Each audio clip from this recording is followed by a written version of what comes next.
plus en mélange les uns avec les autres, notamment au niveau des écoles, mais aussi au niveau des universités. Je suis à Szeged en Hongrie aujourd'hui et on a fermé l'université aujourd'hui. Je n'ai pas pu donner mes cours, par exemple. Mais c'est une bonne mesure de protection.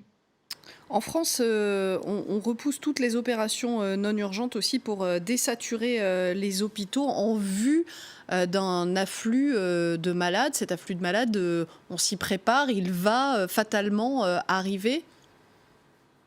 Oui, nécessairement parce que on sait qu'environ 14% des personnes infectées vont développer une forme sévère qui va nécessiter un apport d'oxygène et des soins qui ne peuvent se donner que au niveau des hôpitaux. Donc il est important que les hôpitaux, et c'est prévu dans les plans, les plans blancs par exemple, qui permettent de recevoir un afflux de patients supplémentaires en reprogrammant un certain nombre d'opérations ou d'hospitalisations qui pouvaient être reportées. Et ça va donner la capacité, dans les jours qui viennent, de recevoir des patients qui auront besoin de ces soins-là.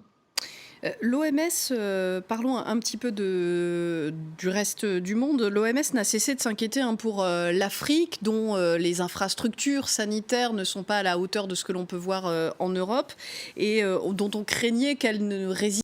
Il démontre qu'il lutte contre la fièvre, ce qui est bien parce qu'on connaît cette propriété de ce médicament, mais il n'y a pas eu d'études cliniques rigoureuses là-dessus. On a soigné des patients, ils